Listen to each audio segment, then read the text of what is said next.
Bismillahirrahmanirrahim. Assalamualaikum warahmatullahi wabarakatuh. Alhamdulillah wassalatu wassalamu ala Rasulillah wa ala alihi wa sahbihi wa mawalah wa la hawla wa la quwwata illa billahi wa ba'd.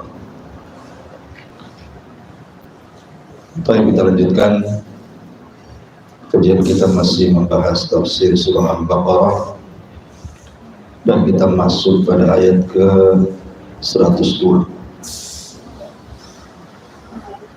A'udzubillahi minasyaitonir rajim. Bismillahirrahmanirrahim.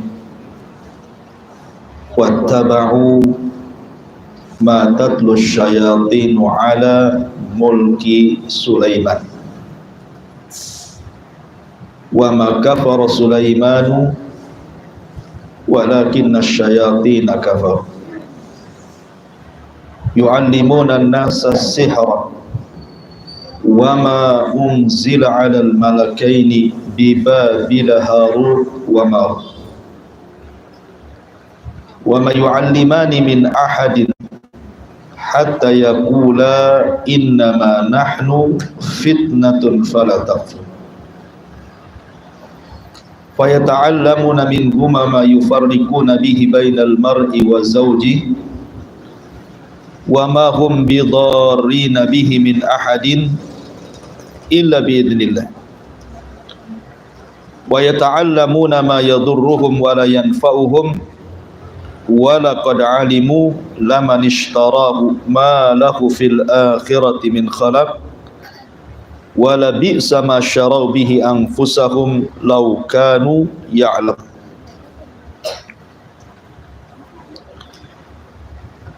Dan mereka mengikuti apa yang dibacakan syaitan pada zaman kerajaan Sulaiman.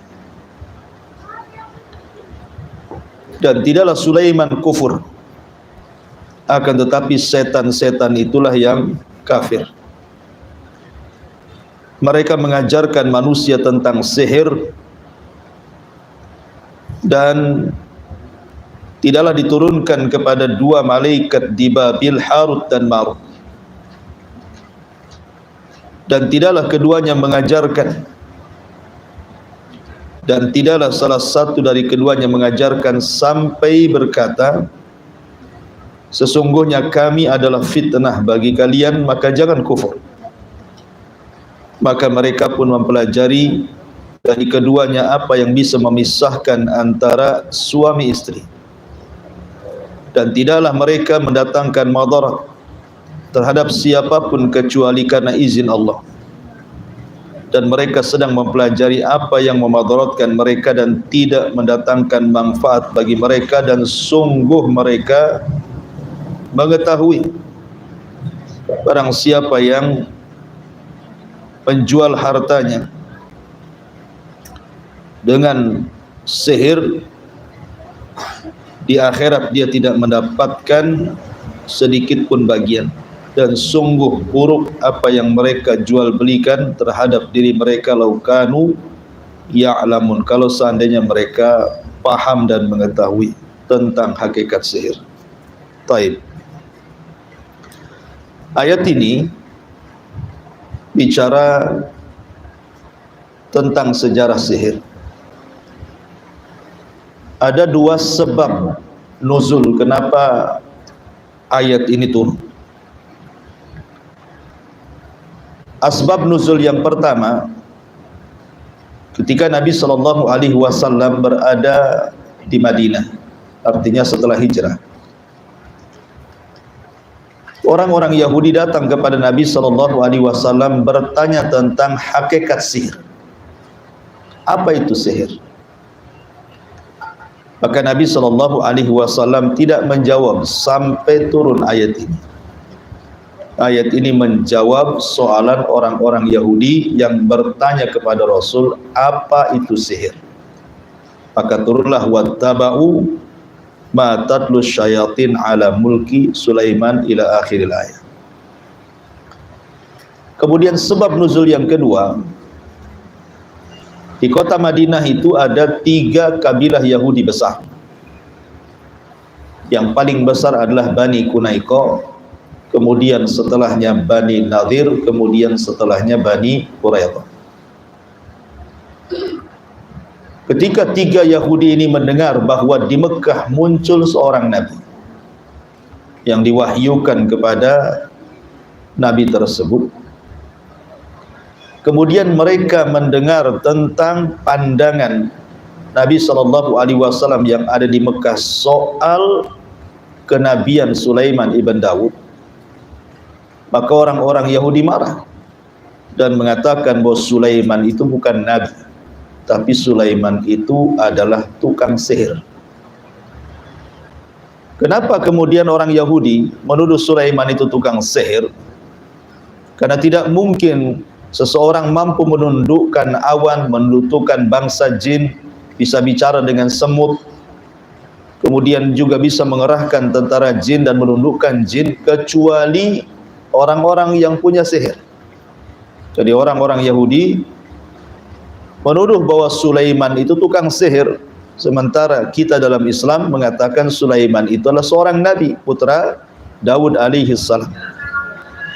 Maka untuk kemudian membantah dari perkataan orang-orang Yahudi yang menganggap Sulaiman itu kafir, turun ayat ini dan mereka mengikuti apa yang dibacakan setan-setan pada masa kerajaan Sulaiman. Wa ma kafara Sulaiman, Sulaiman tidak kafir, artinya Sulaiman tidak mengajarkan sihir. Dari sini kita katakan bahwa sihir itu kekafiran, karena Allah membahasakan wa ma kafara Sulaiman. Sulaiman tidak kafir, artinya Sulaiman tidak mengajarkan sihir yang kemudian menjadi kafir. Tetapi setan-setan itulah yang kafir, yang mengajarkan manusia terhadap sihir itu. Ini sebab nuzul yang kedua. Ada juga tambahan dari para ulama bahwa orang-orang Yahudi Madinah itu mereka sangat benci dengan Rasul dan para sahabat. Mereka sangat membencinya, apalagi dengan perkembangan Islam yang begitu pesat di kota Madinah. Jadi ketika mereka bertanya sesuatu, kemudian Nabi SAW menjawabnya dan benar jawabannya, kemudian orang Yahudi mengatakan, siapa yang menurunkan wahyu? Malaikat siapa yang menurunkan wahyu? Kemudian Nabi SAW mengatakan Jibril. Sejak itulah kemudian mereka mencaci maki Jibril, bahkan mencaci maki Mikail, dan menuduh kedua malaikat ini yang mengajarkan sihir. Makanya di sini Allah mengatakan wa ma unzila 'alal malakaini. Ma di sini bukan mausul tetapi nafi, dan tidaklah diturunkan kepada dua malaikat, maksudnya Jibril dan Mikail, untuk mengajarkan sihir. Ada juga yang berpendapat seperti itu. Intinya bahwa ayat ini menjelaskan tentang sejarah sihir. Baik, kita akan masuk pada tafsir. Di sini Allah mengatakan wattaba'u ma tatlu syayatin ala mulki Sulaiman. Dan mereka mengikuti apa yang dibacakan syaitan pada masa kerajaan Sulaiman. Nabi SAW menceritakan dalam sebuah hadis yang sahih bahwa di zaman Sulaiman atau di zaman sebelum Nabi Allah Sulaiman itu jin-jin itu biasa naik ke langit, dan mereka punya pos-pos di atas awan. Kemudian dari pos-pos di atas awan itulah mereka kemudian satu dengan yang lainnya naik ke langit. Kemudian mereka mendengar-dengar di bawah langit yang pertama itu seperti orang panjat pinang. Apabila kemudian yang paling atas yang dekat dengan langit pertama mendengar percakapan malaikat Jibril yang sedang menugaskan qada wal qadar dari Allah Subhanahu wa taala kepada para malaikat, karena Allah mengatakan fi kulli yaumin huwa fi sya'ni. Setiap hari itu Allah punya kesibukan. Ya, kesibukan Allah ya mewafatkan si fulan, menghidupkan si fulan, melahirkan si fulan, membuat bencana, membuat subur, membuat di dunia ini aktivitas tidak berhenti setiap hari. Itulah kesibukan Allah. Tetapi tentu Allah Subhanahu wa taala ketika menghendaki sesuatu di bumi itu diutus tentaranya. Lah tentaranya itu para malaikat. Malaikatlah yang menurunkan hujan, menumbuhkan, menghidupkan, mematikan dan begitu seterusnya atas perintah Allah. Lah yang pertama kali diperintahkan adalah Jibril untuk disampaikan tugas-tugas itu kepada para malaikat di langit pertama. Lah saat Jibril itu menugaskan tiap-tiap malaikat untuk melakukan sebuah kejadian di bumi, disitulah jin-jin yang dekat dengan langit yang pertama terkadang mendengar percakapan antar malaikat itu. Apabila mendapatkan satu kalimat, kemudian disampaikan kepada jin yang di bawahnya, kemudian disampaikan kepada jin yang di bawahnya lagi, dan begitu seterusnya sampai kepada pos jin yang ada di atas awan. Lah jin yang paling bawah yang ada di pos itulah yang kemudian turun ke bumi, kemudian menjual perkataan itu ke para normal, para peramal, para dukun dan begitu seterusnya. Lah di zaman sebelum Sulaiman tersebar sihir di mana-mana. Tentu yang mengajarkan sihir itu syaitan kepada para dukun yang ada di bumi. Jadi sihir itu di Babil di Irak itu luar biasa, menyebar sangat pesat sekali. Kenapa demikian? Karena langit itu baru dicegat. Tidak boleh ada satupun jin yang mencuri dengar itu hanya ketika di zaman Nabi diutus. Artinya sebelum Nabi diutus, walaupun diutus para Nabi, jin itu masih bisa ke langit mencuri dengar gitu ya. Tetapi setelah Nabi SAW diutus, Allah Subhanahu wa ta'ala fungsikan bintang untuk melempari setan yang ada di atas awan itu. Terkadang setan itu belum sampai ke atas, kemudian disambar oleh meteor-meteor dan mati. Terkadang sempat mendengar, kemudian tersambar meteor, tapi kalimatnya sudah disampaikan kepada jin yang di bawah. Tetapi di zaman Rasul murni langit itu terjaga, tidak ada satupun jin yang naik ke langit, karena setiap mereka naik pasti akan mati, sambar dengan bola-bola api dari meteor itu. Sehingga kemudian iblis merasa ada masalah dengan langit, sehingga kemudian iblis mengerahkan anak buahnya untuk mencari tahu ada apa, kenapa langit tidak bisa ditembus. Di sini ada cerita namanya jin nasibin. Ada 7 jin atau 8 jin itu ketika mencari kabar tentang ada apa dengan langit, nyasar pula di kebun kurma. Ketika itu Rasulullah SAW baru pulang dari Taif dan ditolak dakwanya, diusir dari Taif, kemudian singgah di Wadi Nakhlah, lembah kurma, lembah pohon kurma miliknya Utbah dan Syaibah dan Utbah, keduanya putra Mughirah. Jadi Nabi SAW sholat subuh di situ, kemudian jin-jin ini mendengarkan bacaan Al-Quran dan beriman, sehingga Allah Subhanahu wa ta'ala gambarkan dalam surah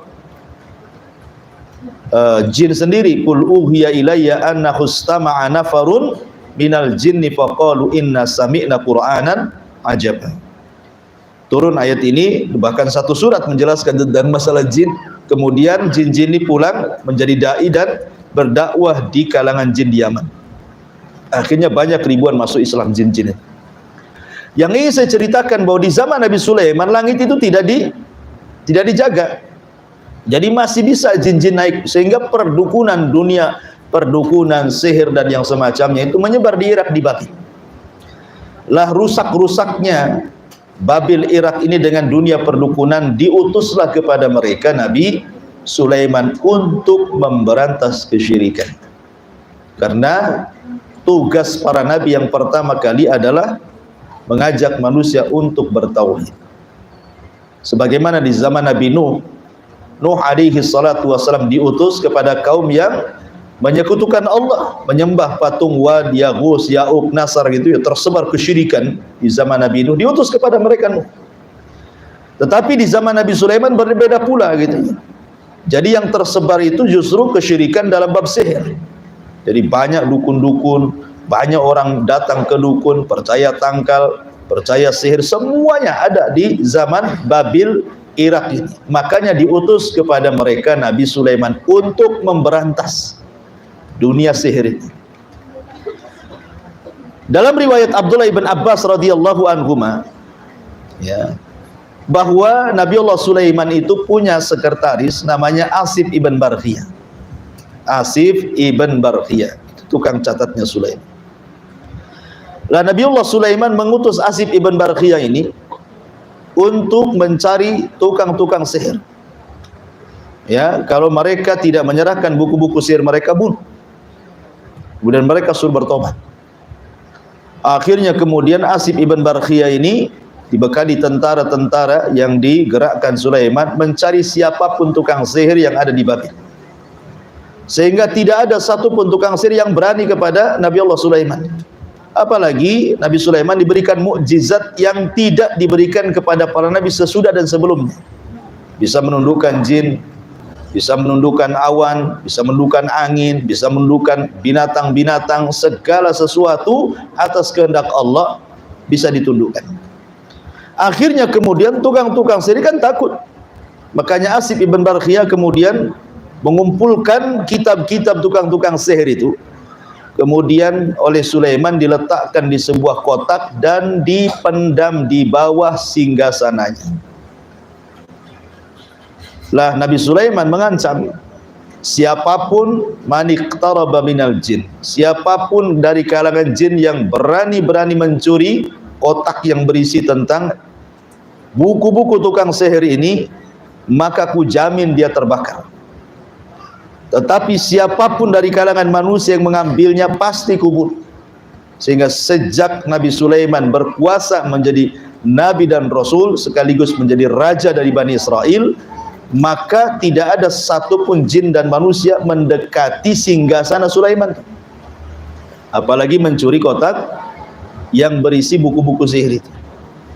Sejak itulah maka tidak ada lagi sihir, tidak ada lagi dunia perdukunan. Nabi Sulaiman berhasil memberantas seluruh dunia perdukunan, dunia sihir, dunia bomo dan yang semacamnya. Bersihlah bumi dari kesyirikan sihir itu. Lah setelah Allah Subhanahu wa taala takdirkan Nabi Allah Sulaiman meninggal dunia di atas kursi singgasananya. Bahkan saat meninggal dunia jin tidak tahu. Karena jin itu tidak tahu yang gaib kan gitu ya. Jadi Sulaiman itu ketahuannya meninggal itu setelah singgasananya roboh dimakan rakyat. Baru jin-jin itu mengakui gitu ya. Kalau dari dulu tahu Sulaiman mati katanya, ngapain kita sibuk-sibuk kerja? Terhina kita di hadapan Sulaiman. Karena jin takut dengan Sulaiman, terpaksa mereka kerja. Kalau enggak dihukum kan itu ya. Dari sini menunjukkan bahwa jin itu tidak tahu yang gaib. Sementara jin itu referensinya dukun-dukun. Lah kalau jinnya saja rujukannya tidak tahu yang gaib, berarti dukun tidak tahu yang gaib, lebih parah gitu ya. Jadi kita katakan bahwa dukun itu para pendusta, ya, para penghibur. Lah kemudian setelah Sulaiman meninggal dunia dan orang-orang generasi pertama, maksudnya para ulama setelah Nabi Sulaiman juga sudah meninggal dunia. Jadi orang-orang yang bertauhid, yang mengikuti ajaran Sulaiman juga sudah meninggal dunia, sudah jauh zamannya.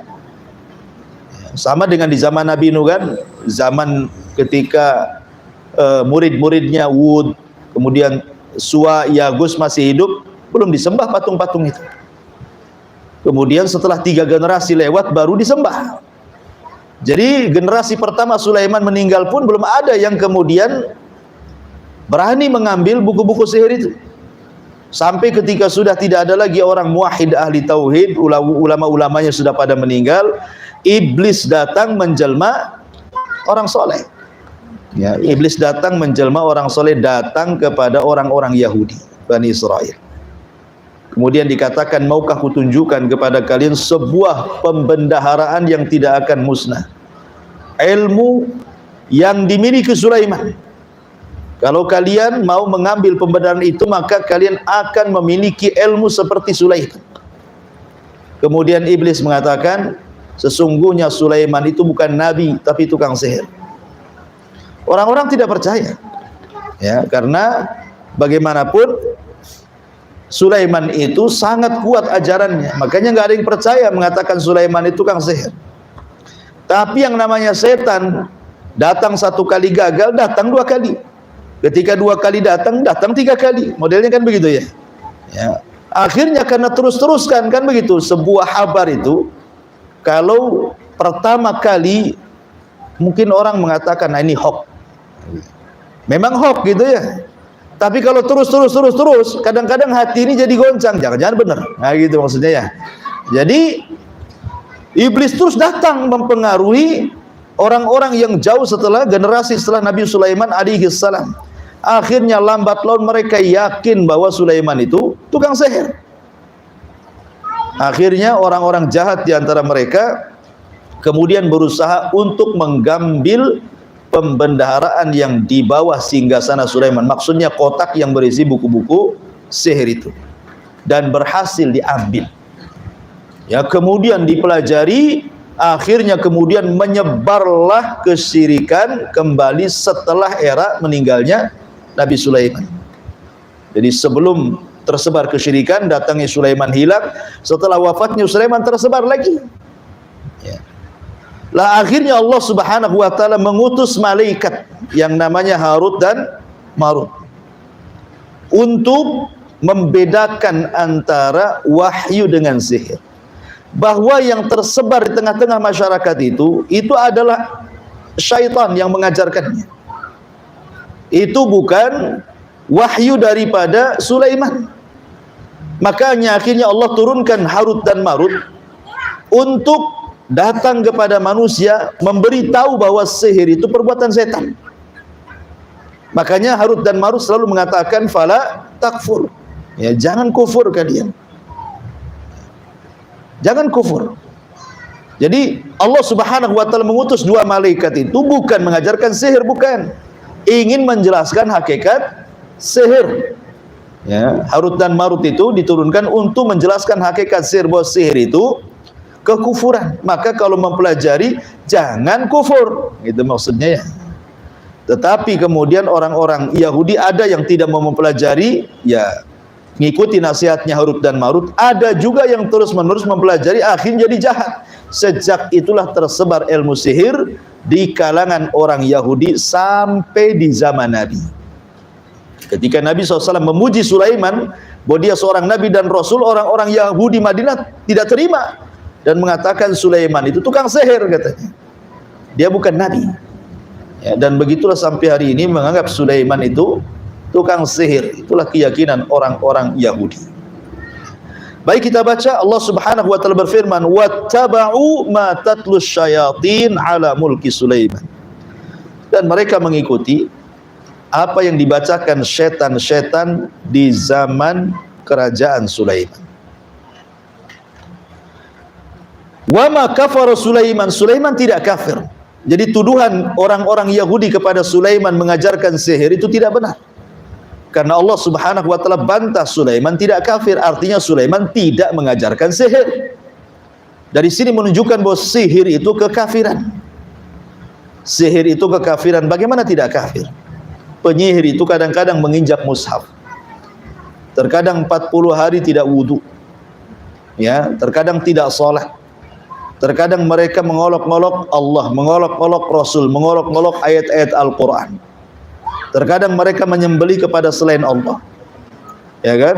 Terkadang mereka kemudian menghina ayat-ayat suci Al-Quran. Ya, makanya dunia sihir itu dunia kekafiran.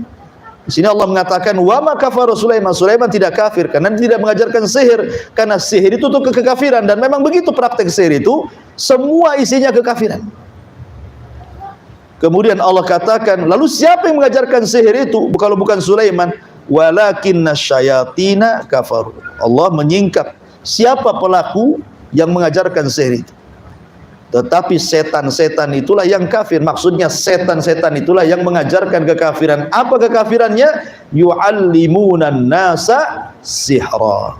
Kekafirannya adalah karena mereka mengajarkan manusia soal sihir. Sekali lagi dari sini bahwa sihir itu adalah kekafiran dan perbuatan setan. Makanya dalam ayat yang lain Allah mengatakan, alam tara ilal ladina utul kitaba, alam tara ilal ladina utu nasiban minal kitab yu'minuna bil jibti wat taghut. Allah mengatakan, alam tara ilal ladina utu nasiban. Tidakkah engkau melihat orang-orang yang diberikan bagian daripada kitab, maksudnya orang-orang Yahudi, yu'minuna bil jibti wat taghut, yang awalnya mereka beriman dengan Taurat, yakin dengan Taurat, mengamalkan Taurat, tiba-tiba berpaling dan mereka beriman kepada al-jibti dan taghut. Apa jibti? Kata Jabir, jibti itu artinya al-kahana, dunia perdukunan. Ada yang mengatakan saharah, dunia sihir. Adapun taghut itu syaitan, ya, setan-setan. Jadi orang-orang Yahudi dulu itu awalnya berpegang kepada tauhid. Mereka masih mengikuti Taurat.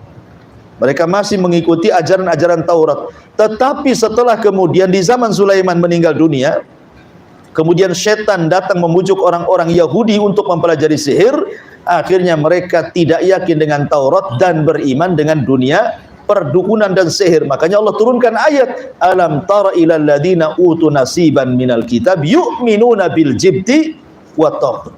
Ya, mereka beriman dengan al-jibti, dunia sihir, dunia dukun, dan juga taghut, bekerja sama dengan syaitan. Ya, karena setan inilah yang mengajarkan manusia sihir. Walakinna syayatina kafaru yu'allimuna nasa sihra. Tetapi setanlah yang kufur mengajarkan manusia. Wama, ada sebagian ulama mengatakan ma di sini ma mausul. Kalau ma mausul artinya adalah apa-apa dan apa-apa gitu ya.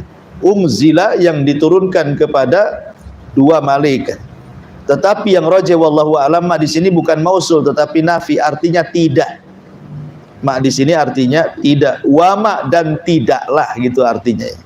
Bukan dan apa-apa, ya.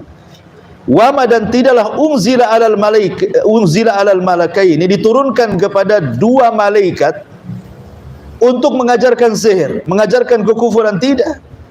Malaikat itu tidak diturunkan untuk mengajarkan kekufuran, untuk mengajarkan sihir, untuk mengajarkan kesyirikan, tidak. Bahkan mereka yang kemudian mengatakan kepada manusia jangan kufur, ya, jangan kemudian mempelajari sihir. Mereka lah yang menyingkap hakikat sihir itu. Di Babil Harut wa Marut. Di Babil Harut dan Marut. Terjadi silang pendapat siapa Harut dan Marut di situ. Ada tiga pendapat. Ada yang mengatakan Harut dan Marut itu adalah manusia. Saking solehnya, makanya disebut malakai ini, dua malaikat. Jadi iblis itu datang kepada Harut dan Marut, merayu agar Harut dan Marut mengambil kotak di bawah singgasana Sulaiman.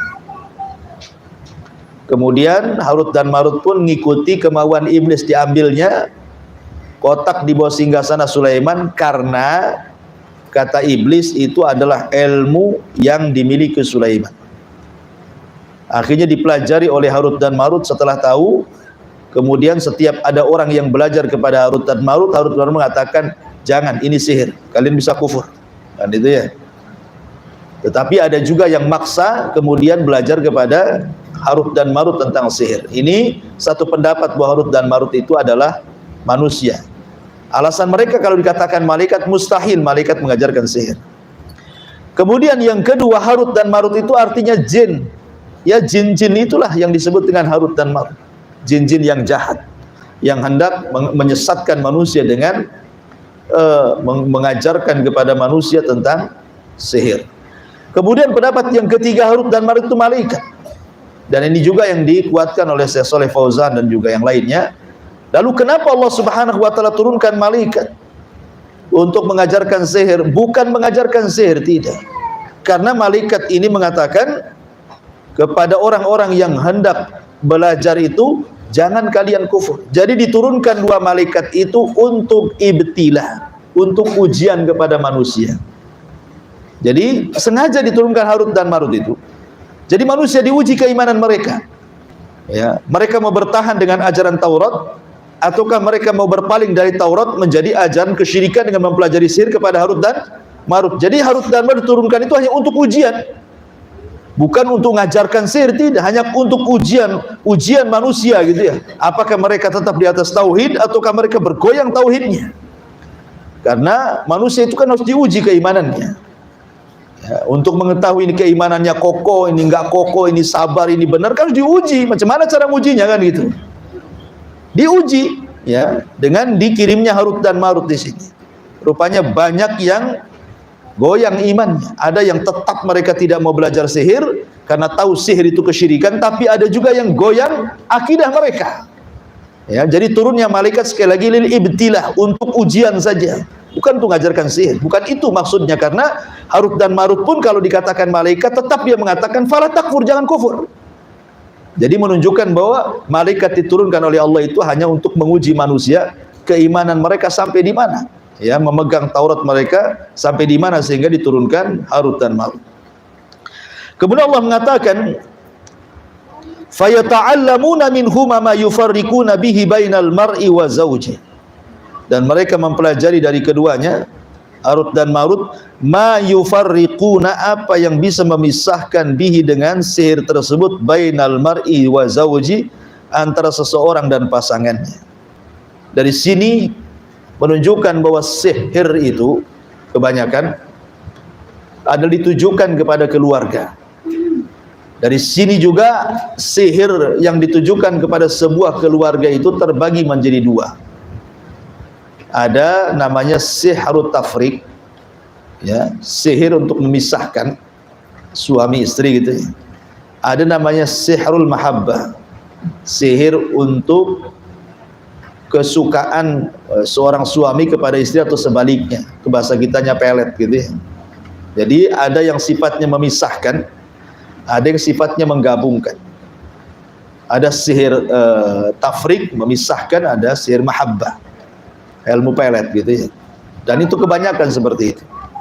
Dan kalau kita cerita tentang dua ilmu ini, sebenarnya dua ilmu ini tergabung padanya dua sihir. Pertama sihru takhyil, yang kedua sihru al-hakiki. Ya, sihir hayal dan juga sihir hakikat. Ya, karena sihir itu kan ada dua, ada yang sifatnya hayalan, ada yang sifatnya hakikat sihir itu. Yang sifatnya hayalan seperti sihir di zaman Nabi Musa. Ketika Nabi Musa berduel dengan tukang-tukang sihir Firaun, itu sifatnya sifat sihir hayalan. Karena tukang-tukang sihir yang melempar tambang, potongan-potongan tambang itu yang sudah dikasih obat kimia, ya, kemudian mereka memantra-mantrai sehingga kemudian seolah-olah tambang itu bergerak-gerak, sehingga dihayalkan kepada Musa bahwa itu ular yang hendak menyerangnya. Jadi ini sihir hayal, sampai Nabi Musa pun terhipnotis tuh, ketakutan kan. Tapi Allah Subhanahu wa taala mengatakan la takhaf, jangan takut, kata Allah. Lemparkan saja tongkatmu, katanya. Akhirnya Musa pun melemparkan tongkat dan jadi ular besar, kemudian memakan semua bayangan-bayangan ular yang dibayangkan tukang sihir kepada Nabi Musa. Ini disebut sihir takhyil namanya. Ya, atau mungkin bahasa sekarang ini bisa disebut dengan hipnotis. Ya kan, hipnotis sebagian sihir. Ya bagaimana tidak sihir, orang ditepuk punggungnya, uangnya habis diambil. Diajak ngomong, toto-toto antingnya, gelangnya, kalungnya dikasih gitu. Apa yang kalau bukan sihir? Ya, hipnotis itu sihir. Walaupun orang-orang hipnoterapi itu enggak terima kalau hipnotis itu sihir. Sihir gimana? Apa yang tidak disebut sihir? Orang enggak sadar gitu ya. Kadang-kadang pakai media rokok gitu ya, sambil datang ke pasar, beli-beli, kemudian ngerokok, asapnya disemburkan ke pedagangnya, belum bayar atau minta kembali. Kembalinya mana, Bu? Katanya. Ya, dikasih, kena hipnotis kan itu ya. Ya, hati-hati itu kalau ibu jualan ada orang ngerokok, jangan-jangan lagi hipnotis. Jadi ma'asyiral muslimat yang dimuliakan Allah Azza wa Jalla, intinya bahwa sihir tahyil seperti itu, ataupun sihir tahyil itu umpamanya ada warung, datang ke dukun, dikasih semacam raja gitu ya, cimat, kemudian diletakkan karena ingin nyihir warung sebelahnya kok ramai sekali, akhirnya disembunyikan di warung sebelah, ditaruh, ditanam di depannya atau ditaruh di atapnya, pokoknya nggak ketahuan yang punya warung aja ya. Kemudian dihayalkan Jadi yang tadinya ramai nggak ramai. Jadi kalau orang datang ke situ yang biasa langganan kayaknya menakutkan, kayaknya ada apa gitu ya. Sudah dibayangkan, nggak jadi akhirnya ke sebelahnya. Itu dihayalkan, itu namanya sihir takhil gitu ya. Menghayalkan akhirnya memindahkan pelanggan ke yang lain gitu. Atau juga dalam suami istri. Jadi istri itu dihayalkan suami itu kayak setan gitu ya. Tengok suami itu pokoknya kayak setan aja, kayak iblis gitu ya. Nggak mau dia. Ya. Atau sebaliknya gitu juga gitu ya. Jadi itu padahal itu bagian daripada sihir takhil. Dihayalkan sehingga akhirnya terjadi kebencian. Suami benci istri atau sebaliknya. Ya. Memang setan sengaja menghayalkan, itu namanya sihir takhil namanya. Ataupun mungkin betul-betul hakikat. Nah, hakikat ini yang bahaya karena bisa membunuh. Bisa membuat orang stroke berkepanjangan, bisa membuat orang sakit tidak jelas sebabnya, akhirnya nggak normal orang ini, nggak seperti orang biasa bisa aktivitas, dia hanya tidur termenung, gelisah, pokoknya hidupnya penuh dengan ketakutan, terkadang bisa membunuh. Nah, ini yang bahaya. Ya, itu namanya sihir hakikat, tuh bahaya sekali ya. Ini yang kemudian yang puncak daripada ilmu sihir ya inilah ya, sampai membuat orang stroke, dikirimnya paku, dikirimnya macam-macam gitu ya ke perutnya, sehingga akhirnya kemudian dia sakit berkepanjangan berakhir dengan kematian. Lah di sini ini sihir takhil, maknanya yufarriqu bainal mar'i wa zauji. Kenapa kemudian setan itu lebih fokus kepada sihir untuk menghancurkan keluarga? Karena setan itu paling senang kalau ada keluarga hancur. Dalam sebuah hadis Nabi SAW bahwa setan itu akan mengutus setiap harinya dari singgasana di tengah lautan, kemudian ya ba'atsu saraya, mengutus tentara-tentaranya. Jadi pagi diutus, malam kasih laporan. Jadi kalau kasih laporan, wahai Tuan Iblis, saya sudah berhasil tuh menggoda si Anu sampai tidak sholat. Iblis biasa-biasa aja. Ya. Kata orang ini, kenapa kau nggak bahagia wahai tuanku iblis? Aku kan sudah goda dia sampai tak sholat. Apain kau goda? Nggak digoda pun nggak sholat dia katanya. Jadi orang-orang ini ada yang kayak gitu. Jadi iblis tuh nggak terlalu ini bangga kalau ada orang goda bisa sampai berbuat zina, bisa sampai judi, mabok atau nggak sholat. Itu nggak begitu bangga. Tapi ketika anak buahnya laporan, wahai Tuan Iblis, saya berhasil menceraikan keluarga si fulan, itu paling bangga. Bangkit dia ambil piala, diletakkan di kepalanya, dipeluknya dan mengatakan, anta. Oh, kamu ini pasukan terhebat dari pasukanku. Kenapa demikian?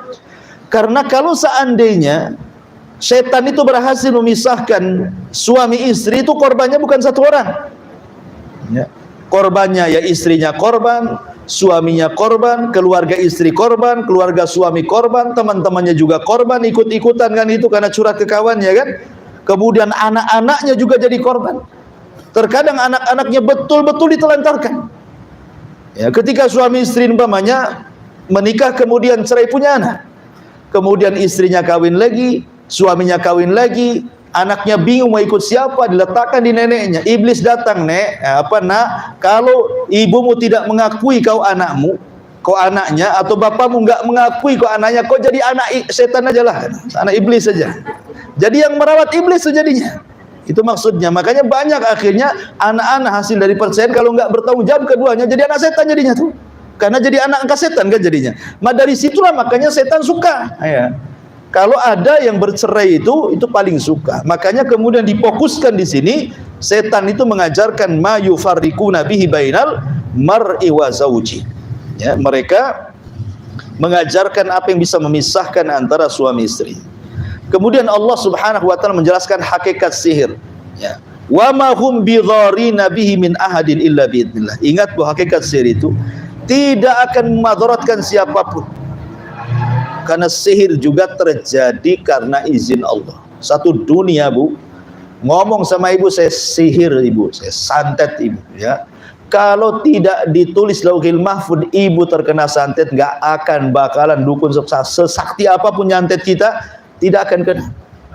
Tapi kalau memang sudah ditulis gitu ya, kita terkena santet, walaupun yang nyantet dukun abal-abal pasti kena tuh, karena sudah ditulis lauhil mahfud. Makanya Rasul mengatakan, kalau seandainya jin dan manusianya berkumpul ala an yadhurruka, untuk memberikan madarat kepadamu, kata Rasul, la yadhurruka illa ma qad katabahullahu lak, maka tidak akan sampai madarat kepadamu kecuali sudah dicatat Allah. Ya. Jadi nggak perlu takut, nggak perlu khawatir bahwa orang itu kalau ada yang ngancam, tetangga ngancam, oh macam-macam sihir saja. Ya, tinggal tawakal Allah, la haula wala quwata illa billah. Kalau bukan karena izin Allah tidak mungkin terjadi. Tapi jangan sombong pula. Sihirlah kalau kau mampu buat itu. Gitu. Nanti sombong pula masuk jin ya kena sihir, betul lah kan gitu. Maksudnya di sini bahwa kita harus yakin bahwa sihir tidak mungkin terjadi kecuali karena izin. Sekali lagi karena izin. Ya, orang yang beriman tidak takut sihir. Karena tidak mungkin terjadi kecuali karena izin Allah Subhanahu wa taala. Kemudian juga Allah menjelaskan hakikat sihir itu, wa yata'allamuna ma yadurruhum wa la yanfa'uhum. Bahwa sihir itu lebih banyak madarat dibandingkan manfaat. Jadi mempelajari sihir itu sama dengan mempelajari yang banyak mendatangkan madarat bagi dia dan orang yang datang ke dia dan orang yang disihir oleh dia, wa la yanfa'uhum, dan juga tidak mendatangkan manfaat sama sekali. Karena sihir itu kesyirikan. Ya, tidak ada manfaat mempelajari itu. Justru terkadang memadaratkan bagi dia, keluarganya. Betapa banyak dukun-dukun itu kemudian menumbalkan keluarganya. Ya, anaknya jadi mati gitu ya. Kemudian istrinya juga jadi mati atau sebaliknya. Jadi intinya bahwa ilmu sihir itu tidak ada manfaatnya sama sekali, yang ada banyak madaratnya. Kemudian Allah menjelaskan tentang akibat, ya. Walaqad alimu laman ishtarahu ma lahu fil akhirati min khalaq. Dan sungguh mereka mengetahui, barang siapa yang menjual hartanya demi mempelajari sihir, mempelajari kesyirikan, ya, malahu, tidaklah bagi dia, fil akhirati, di akhirat, min khalaq, dari bagian, tidak ada dapat bagian. Orang yang memperjualbelikan akidah mereka dengan sihir, karena jin-jin itu ketika datang kepada manusia, kemudian menawarkan dunia sihir, dunia perdukunan, jin itu tidak mungkin free, gratis kan itu mau mengajarkan sihir itu atau menolong tentang sihir itu, kecuali setelah terjadi kekufuran dulu. Mungkin disuruh nginjak mushaf, ngencingi mushaf, berakin mushaf gitu ya, menghinakan mushaf, atau menulis mushaf dengan darah haid, dengan benda-benda najis, atau suruh mencaci maki Allah, nabinya, pasti suruh kufur dulu tuh. Ya. Lah orang yang seperti ini ya jelas gak akan dapat bagian di akhirat. Karena Al-Quran dihinakan, Allah dihinakan, Rasul dihinakan. Walaqad alimu laman ishtara, maka mereka mengetahui sungguh orang yang memperjualbelikan akidah mereka dengan sihir, malahu, bagi dia, tidaklah bagi dia, fil akhirat, tidak akhirat, min khalaq, akan dapat bagian sedikit pun dari jannah, dari sorga. Wala bi'sa ma syarau bihi, amat buruk apa yang mereka jual belikan, anfusam, terhadap diri mereka, akidah dengan sihir gitu ya, tauhid dengan syirik. Laukanu ya'lamun, kalau mereka tahu akibat daripada sihir itu sendiri. Baik, masyarul muslimat yang dimuliakan Allah Azza wa Jalla, dari ayat ini kita tahu bahwa sejarah sihir itu tersebar di zaman memang sebelum zaman Nabi Sulaiman, tepatnya di sebuah negeri di Babilonia, di mana? Di Irak. Ada yang mengatakan bahwa yang pertama mempelajari sihir itu adalah Namrud. Ya, dalam kisah Israiliyat, tapi ya tidak ada dalam Quran Sunnah, tidak ada. Kalau Quran Sunnah yang menjelaskan tentang masalah ini saja, Harut dan Marut, dan kita tetap mengacu kepada Quran. Tapi ada juga sebagai wawasan bahwa dari keterangan Taurat ataupun keterangan kisah Israiliyat itu bahwa yang pertama kali mempelajari sihir adalah Namrud. Jadi Namrud itu ketika sedang mandi bersama dayang-dayangnya, datang iblis dalam bentuk pak tua yang bungkuk membawa tongkat. Kemudian mengatakan, ya Namrud, ya maukah kau menjadi penguasa dunia, ya lebih hebat dibandingkan bapak? Kata Namrud, ya Namrud waktu itu belum yakin gitu. Lalu apa syaratnya? Syaratnya kau bunuh bapakku. Nanti setelah itu ku ajarkan ilmu yang tidak pernah diajarkan kepada manusia untuk melanggengkan kekuasaan. Akhirnya kemudian Namrud marah sama kakek ini, disangka guyonan, akhirnya mau dibunuh, ya dibunuh kakek ini. Habis itu dibunuh semua dayang-dayang perempuan-perempuan di ruangan itu. Kemudian dengan marahnya dia masuk ke ruangan, rupanya ada kakek itu lagi hidup lagi, ya. Kemudian dia mengatakan, kau tidak bisa membunuhku, Dari situ Namrud yakin, wah ini bukan janji-janji hoak gitu ya. Akhirnya kemudian dibunuh bapaknya sama Namrud. Kemudian dibunuh bapaknya, dia datang ke sebuah tempat yang dijanjikan oleh iblis itu diajarkan sihir. Disitulah maka kenapa kekuasaan Namrud langgeng, karena dia adalah penyihir, makanya dia ngaku Tuhan. Ya, dengan dibantu oleh syaitan dan dia bisa sihir, kemudian dia ngaku Tuhan. Lah diutus kepada Namrud Nabi Ibrahim. Makanya Ibrahim juga diberikan mukjizat yang jauh lebih hebat dibandingkan sihirnya Namrud. Dibakar enggak apa-apa kan itu ya. Sampai Namrud kecewa sama iblisnya. Loh, kenapa ada orang lebih sakti dari saya, katanya. Ya. Maka kemudian iblis merayu-rayu Namrud, itu sihir aja, itu sihir biasa itu tingkat anak-anak itu, katanya. Enggak usah ciut kamu kan. Jadi intinya ini kisah Israeliat lah, enggak benar ya. Cuman memang tersebar kalau ibu baca di Google Map gitu ya. Biasanya kan kalau klik itu kan Mukidi itu siapa tuh yang di Google tuh kan ngasih tahu nanti kan di Google, karena segala sesuatu ada di Google itu. Klik apa saja keluar semuanya. Terkadang yang benar ya ada, yang nggak benar ada, yang hoax ada, yang macam-macam. Makanya harus dikasih tahu bahwa kalau ada kisah awal yang pertama kali mempelajari Sayyidina Namrud kemudian dikisahkan tentang Israelit ini nggak benar gitu ya. Ini hanya versi Israeliah. Tapi versi Quran kembali kepada kisah Harut dan Marut. Ini yang lebih selamat, wallahu alam. Mungkin satu ayat dulu kita buat tanya jawab saja, silakan.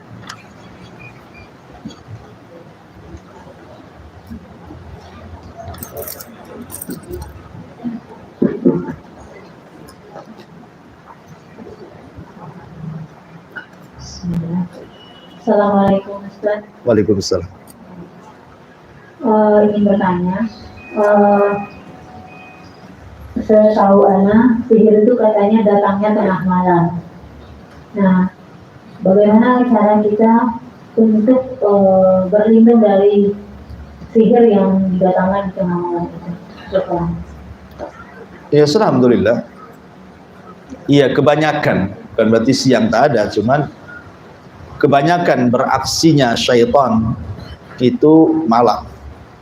Karena memang kekuatan sihir di malam hari itu menguat. Makanya Nabi Musa ketika ditantang duel oleh tukang-tukang sihir memberikan syarat. Syaratnya apa? Kalau kau mau duel denganku, duellah di waktu duha. Jadi Musa berduel di waktu duha karena tahu bahwa malam itu menguat kekuatan syaitan. Makanya Musa meminta untuk duel di waktu duha. Ya. Ketika kerajaan mengadakan pesta, kayak mungkin bahasa kitanya Agustusan gitu ya. Jadi kan dari mana-mana datang menyaksikan duelnya Musa dengan tukang-tukang sihir gitu ya. Jadi memang lebih ke malam hari. Makanya kenapa ada surah Muawwidzatain itu menjelaskan tentang kita berlindung dari ghasik. Ghasik itu malam hari. Idza waqab, apabila sudah gelap gulita. Nah, kenapa? Karena kekuatan sihir datang. Kita berlindung dari ghasik, dari gelap gulita malam, karena setan itu menguat di malam hari.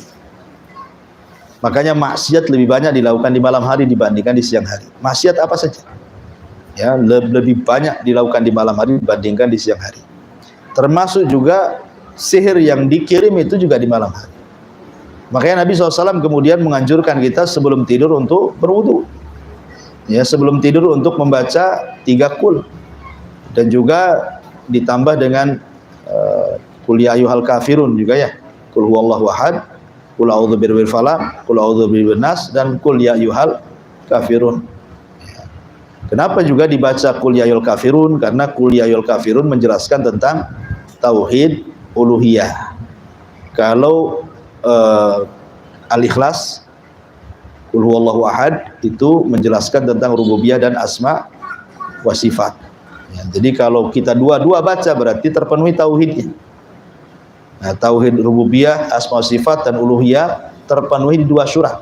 Namanya surah Al-Ikhlas dan surah Qul ya ayyuhal kafirun. Makanya dua-dua surat ini disebut Al-Ikhlas. Kalau disebut surah Al-Ikhlas berarti 2. Ya, 1 Somad, suratus Somad, Qul huwallahu ahad, Allahus samad. Yang kedua Qul ya ayyuhal kafirun. Ini dua-duanya disebut surah Ikhlas. Karena surah Al-Kafirun menjelaskan hakikat tauhid uluhiyah, tentang peribadatan. Saya tidak akan menyembah apa yang kalian sembah. Ini bicara tentang uluhiyah. Tapi kalau Al-Ikhlas itu bicara tentang tauhidul ilmi, tentang pengetahuan tentang rububiyah dan nama-nama dan sifat bagi Allah. Makanya orang yang membaca dua surat ini seolah-olah melepaskan diri dari kemunafikan. Ya, itu begitu kata para ulama. Intinya bahwa kenapa dalam sebelum tidur kita disuruh seperti itu, habis itu diusap-usap, ya kan, dari kepala sampai kaki, ya kan, 3 kali. Itu salah satu fungsinya untuk menghindarkan dari sihir tadi. Dan kalau kita kemudian mimpi buruk, karena mimpi buruk bagian daripada sihir, orang yang ketika sudah doa kok masih juga mimpi gitu, yang mimpi yang nggak jelas, maka ada lagi caranya, dengan cara ta'awud 3 kali meludah ke kiri, 3 kali, kemudian geser posisi tidur. Yang tadinya kepala di sini, ganti kepalanya di sini. Atau mungkin kalau yang punya suami ya gantian, bang, kamu sebelah sini, sebelah sini. Nah, diganti-ganti aja. Ya. Atau ibu yang ngalah di bawah kasur gitu. Yang penting ganti posisi lah. Ya, yang jangan di situ terus. Nah, itu juga salah satu. Kemudian setelah bangun pun berzikir. Kenapa? Kalau kita bangun berzikir untuk supaya menghilangkan ikatan setan yang ada di tengkuk. Karena kenapa kemudian setan itu bisa masuk ke badan? Karena ada pintunya. Dan pintunya itu dari jin korin. Ya, kita ini kan setiap manusia ada korinnya. Jadi komunikasi jin yang dikirim tukang sihir berkomunikasi dengan jin korin. Jin korin yang ada pada badan kita. Lah kalau jin korin ini membukakan pintu lewat jalan darah, maka sihir itu akan masuk. Makanya kenapa seseorang itu harus banyak berdoa supaya juga mengalahkan jin korin yang ada dalam badan kita. Dengan doa-doa itu kan jin korin dia melemah dia, sehingga sihir tidak masuk.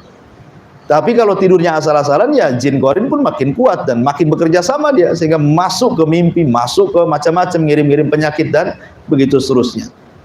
Ya itu mungkin yang paling jelas ya kalau bisa malam hari. Yang secara umum ya kalau kita mau melanggengkan zikir pagi dan petang saja sebenarnya sudah cukup itu. Ya, dan ayat ini juga ayat yang luar biasa yang kita bahas di 102 ini. Sebab kalau dibacakan kepada orang yang kesurupan pasti jinnya mati. Karena ini ayat bicara tentang hakikat sihir. Ayat ini bicara tentang menyingkap apa itu sihir, apa yang dilakukan setan itu. Makanya kalau orang meruqyah selalu baca ayat ini. Ya wattaba'u ma tatlu syayatin ala mulki Sulaiman, karena ini hakikat menyingkap hakikat sihir. Makanya jin paling takut dengan ayat ini. Jadi caranya seperti itu. Dan jangan lupa juga biasakan membaca Al-Qur'an, ya kan? Karena rumah yang tidak dibacakan Quran seperti rumah roboh, ya. Dan seperti kuburan yang tidak ada suara. Kata Rasul, la taj'alu buyutakum maqabir. Jangan kau jadikan rumah kalian seperti kuburan. Dan jangan menggantungkan sesuatu yang bisa mengundang syaitan, gambar-gambar yang bernyawa, patung-patung dan begitu seterusnya, kan itu kalau bisa dihilangkan dari rumah itu supaya malaikat rahmat turun ke rumah kita ya. Jangan pelihara anjing, apain anjing dipelihara. Wallahu a'lam. Ya, ini pertanyaan Ustaz. Media sihir itu kan selalu menggunakan buku.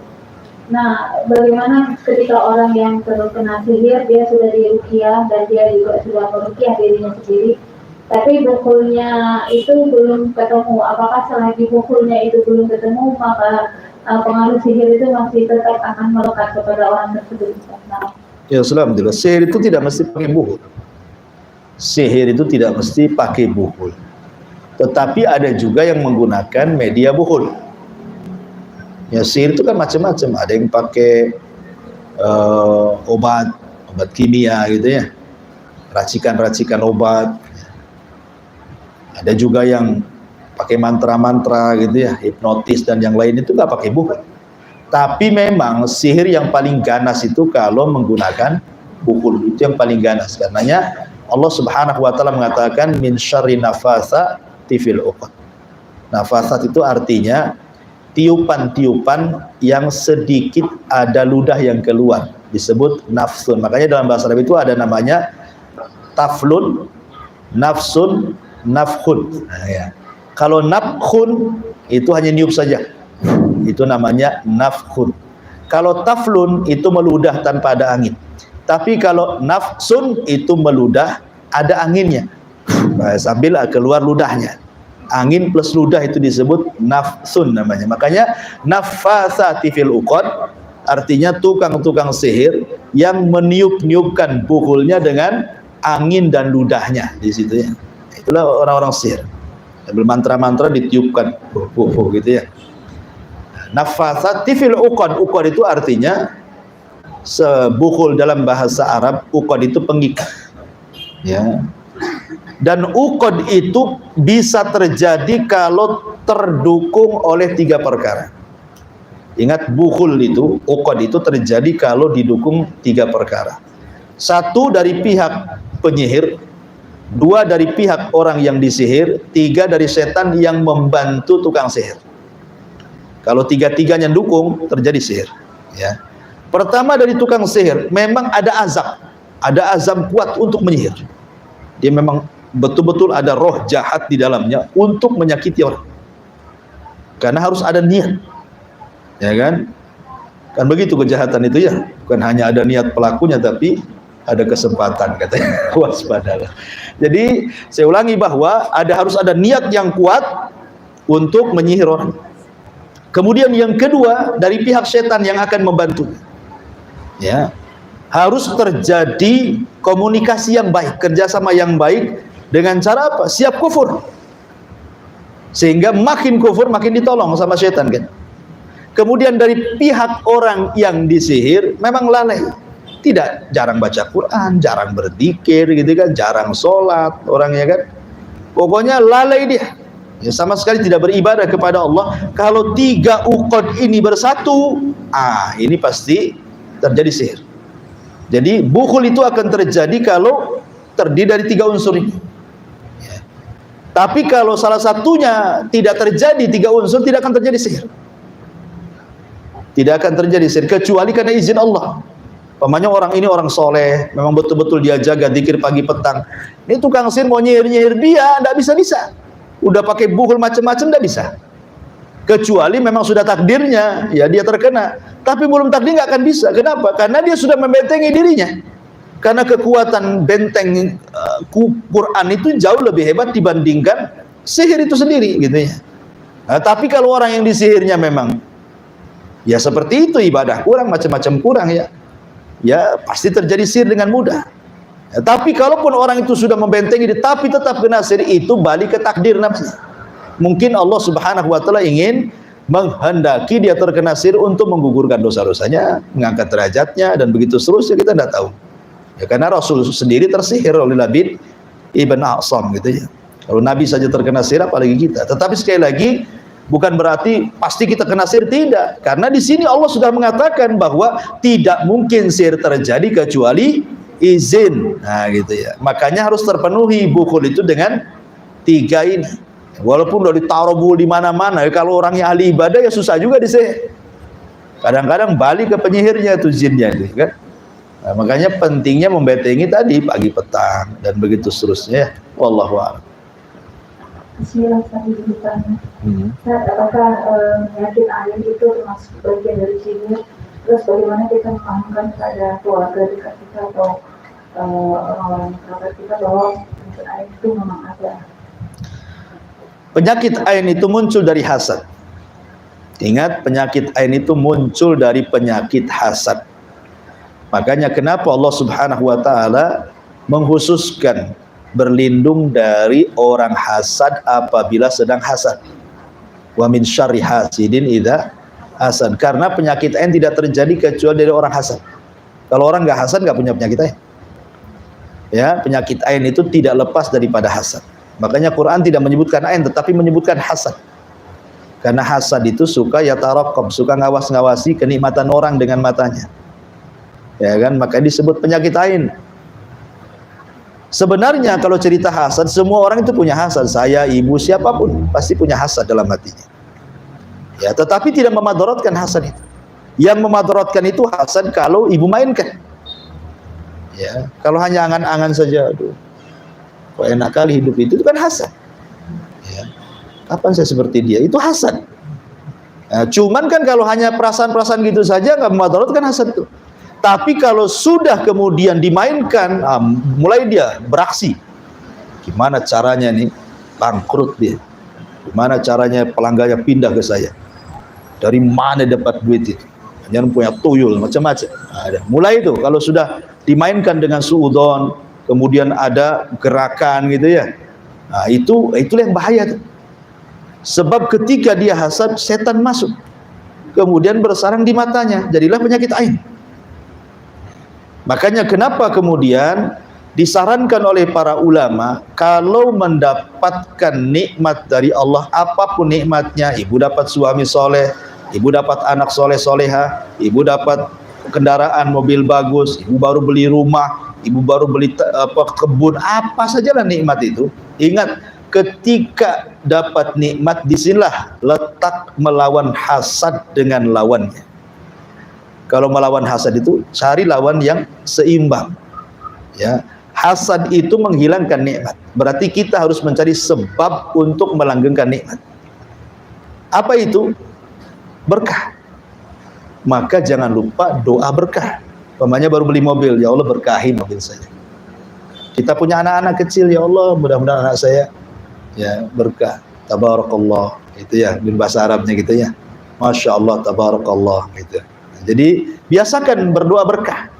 Karena berkah itu lawan hasad. Berkah itu nambah nikmat, hasad itu ngilangin nikmat. Makanya kalau mendapatkan nikmat, doa berkah, minta supaya diberkahi. Nah, supaya orang-orang yang punya ain di matanya itu nggak fungsi, udah dilawan dengan lawannya. Ya. Kemudian yang kedua, orang yang hasad, yang punya penyakit ain itu tidak tahu mana satu orangnya. Kita tidak bisa mendeteksi. Oh si Anu, kenapa? Matanya merah, lagi sakit mata. Ya tidak bisa lah bilang penyakit ain. Ya betul penyakit mata, tapi dari unsur medis, bukan sihir. Ya kan? Nggak bisa kita deteksi tetangga mana satu, kawan mana satu, belakang, depan, samping, kiri, kanan. Kita tidak tahu orang hasad itu, karena hasad itu penyakit hati. Karena kita tidak tahu musuh kita mana satu. Kalau musuhnya nampak kan enak saja, itu hasad sama saya pindah perumahan, selesai kan itu. Ya. Atau kita nasihati gitu. Tetapi karena tidak tahu orang hasad itu, makanya yang bisa melawan hasad itu hanya Allah. Maka minta kekuatan kepada Allah, la haula wala quwata illa billah. Seperti kisah siapa? Kisah pemilik 2 kebun itu. Kalau seandainya engkau mengatakan sebelum masuk kebunmu, la haula wala quwata illa billah, tidak ada daya dan kekuatan milik Allah, tidak akan hancur kebun. Ya. Makanya jangan lupa gitu ya, meminta pertolongan kepada Allah supaya Allah binasakan orang-orang yang hasad kepada kita. Ya. Maksudnya bukan dibinasakan dan dibunuh, bukan. Maksudnya jangan sampai kemudian hasad itu terkena kita gitu. Karena itu penyakit ain. Makanya sering kadang-kadang dicontohkan oleh para ulama itu, terkadang ibu ngadakan acara makan-makan kayak di rumah gitu, atau acara ya apalah rame-rame di rumah, akikah atau apa gitu, ngundang orang rame. Ya, awal-awalnya biasa-biasa saja, datang dari mana-mana. Kan tidak tahu yang hasad satu yang mana tuh. Kalau ibu sudah ngundang orang itu, kepala orang itu beda-beda isinya, Bu. Hati-hati. Namanya ngundang orang rame ya. Ya mau cadaran nggak cadaran sama saja, kepalanya kan beda-beda. Ya, otaknya itu beda-beda. Ya. Jadi karena kita tidak tahu nih otaknya yang datang kita undang itu beda-beda, disinilah pentingnya kita berdoa. Ya, supaya jangan sampai orang-orang yang kita undang itu ada yang membawa penyakit hasad dan penyakit ain. Ya, karena terkadang awalnya beres-beres saja di rumah, oh senang ketawa ke TV banyak orang kan. Setelah kemudian pada pergi makin stres itu. Tadinya ketawa jadi stres. Terkadang jadi bertengkar dengan suami. Terkadang anak bertengkar dengan anak-anaknya. Ya, kok tadi ketawa-ketawa kok sekarang jadi musuhan gitu kan? Boleh jadi ada yang hasad. Terkadang ada barang aja yang rusak di situ. Ya, ada barang yang rusak. Ini handphone baru beli, kenapa hang ini? Jangan dilihat orang hasad kan ya. Jadi kita tidak tahu mana satu. Makanya kalau ngundang orang, gitu. Kita berdoa di situ. Banyak berdoa, ya Allah, mudah-mudahan tamu-tamu ini tidak memudaratkan saya. Ya, jangan sampai ada orang hasad masuk ke rumah saya. Gitu. Jadi tetap dalam kondisi apapun minta pertolongan kepada Allah Azza wa Jalla. Dan ain itu ada, makanya kenapa kita harus berlindung dari penyakit ain. Salah satunya dengan membaca Qul a'udzu birabbil falaq. Gitu ya. Karena di situ ada kalimat min syarri hasidin idza hasad. Wallahu a'lam. Ya, Ustaz tadi kan dijelaskan bahwa setelah Rasul lahir itu langit-langit dijaga, Ustaz. Nah, berarti tidak ada lagi setan-setan yang mencuri berita dari langit. Sementara sekarang itu kan banyak Ustaz dukun-dukun. Itu gimana mekanismenya? Bukan Bu, itu sampai Rasul wafat aja. Jadi mulai dari diutus, mulai dari lahir beliau sampai diutus, sampai kemudian wafat, langit dijaga. Tapi setelah Rasul wafat, naik lagi dia ke langit. Ya, sampai sekarang makin banyak. Makin banyak sehingga dunia perdukunan hari ini persis seperti dunia perdukunan di zaman jahiliyah. Di mana orang-orang jahiliyah itu menempatkan dukun itu sebagai orang mulia, rujukan. Kalau ada apa-apa datang ke dukun. Nah, di zaman sekarang gini juga. Ya, dukun itu kayaknya dikasih panggung, diundang ke podcast, kadang-kadang ya. Diundang ke YouTube punya channelnya sendiri malah dukun itu. Diundang untuk pentas di televisi-televisi nasional kadang-kadang kan. Yang lebih heran lagi, kita tahu kenapa dukun-dukun itu punya panggung dari buzzer-buzzer yang komen kan di bawah itu. Coba lihat tuh, umpamanya dukun siapa yang lagi viral tuh, tengok komennya, enggak semua menghujat. Ada juga yang takbir Allahu Akbar katanya. Apa yang dukun ditakbiri katanya kan? Maksud takbir itu kalau sholat jenazah enggak apa-apa. Allahu Akbar mati kamu gitu ya. Maksudnya sholat jenazah enggak apa-apa. Tapi kalau takbir memuji dia subhanallah, mudah-mudahan dikasih kesehatan. Itu orang-orang yang enggak suka itu mereka iri. Apa ini ceritanya? Ya kan? Jadi kita tahu kenapa mereka itu masih punya hati dari ya kalau sekarang mudah dideteksinya. Karena komen-komen di bawahnya itu. Kalau dulu kan nggak ada handphone, susah tuh mendeteksinya. Sekarang udah ada komen-komen, sudah jelas dukun ini dukun palsu gitu ya, artinya settingan. Ada juga sampai sekarang yang muji dia loh. Udah terbongkar kedoknya, masih juga dipuji-puji sebagian orang. Itulah setan ya kan. Jadi ya seperti itulah dukun itu sampai sekarang dan sampai kiamat dukun-dukun akan menjadi para pengikut Dajjal karena penghulunya dukun ya Dajjal. Dajjal itu penghulu dukun. Artinya terjaganya langit sampai wafatnya Nabi saja. Ya sekarang naik lagi lah, makanya banyak orang menghayal zaman sekarang kan, para peramal itu. Wallahu a'lam. Ya. Mau ditambahkan penjelasan tentang jin korin tadi, apakah dia ada pada kita itu ditugaskan, maksudnya sejak kapan ada pada kita dan sampai kapan dia bertugas? Jin korin itu sejak ibu lahir. Sejak ibu lahir, sejak saya lahir, siapapun, mau ulama, mau kiai, mau ustadz, mau orang biasa, mau pengusaha, semua ada jin korinnya. Nabi sendiri ada jin korinnya. Cuman Nabi mengatakan jin korinnya itu dalam riwayat fa aslam. Adapun jin korin diriku fa aslam. Ada dua penafsiran para ulama hadis. Apa maksudnya fa aslam di sini? Ada yang mengatakan jin korinnya Nabi masuk Islam. Ya, aslam di sini artinya masuk Islam. Jadi satu-satunya jin korin yang masuk Islam adalah jin Nabi Muhammad SAW. Ada yang mengatakan tidak masuk Islam. Aslam di sini artinya tunduk. Ya, artinya jin korin Rasul itu satu-satunya jin korin yang tunduk kepada Nabi. Dia tetap kafir, tapi dia tunduk tidak memadaratkan pada Nabi. Tapi semua jin selain jin korin Nabi itu mereka menghembus-hembuskan. Makanya sudah saya katakan, dalam badan kita ini ada 4 unsur, yang 2 pengaruh negatif, yang 2 pengaruh positif kan gitu ya. Pengaruh negatif itu dari 2. Pertama dari hawa nafsu, yang kemudian dihembus-hembuskan sama jin korin. Itu 2 unsur negatif. Ya, jin menghembus-hembuskan hawa nafsu, suruh ammaratun bisu, berbuat jahat. Kalau unsur positif itu dari akal dan korin dari kalangan malaikat. Kan korin 2, ada jin dan malaikat. Dan manusia juga ada 2, ada hawa nafsu, ada akal. Ya, jadi kalau akal dan malaikat mengalahkan hawa nafsu dan jin korin, maka kita akan stabil hidupnya. Tapi kalau terbalik ya kan, maka kita akan jahat sejahat-jahatnya. Ya, itu korin. Dan itu sejak kapan jin korin ini kemudian berpisah? Ya sampai kita meninggal baru pisah. Lah jin korin ini setelah pisah dari orang yang dikorininya, tugasnya apa? Ya kembali kepada tugas dia, jin. Makanya terkadang ada orang yang sudah meninggal kemudian diisukan ke orang itu hidup lagi. Kamu tahu di mana? Iya, dia duduk di itu jembatan Ancol tuh katanya, ya kan? Nah, itu yang duduk di jembatan Ancol itu bukan yang mati. Yang mati itu ya tidak mungkin hidup lagi, jin korinnya. Karena yang bisa menyerupai orang yang mati bentuk rupa itu jin korin, karena dia kan hari-hari sama kita.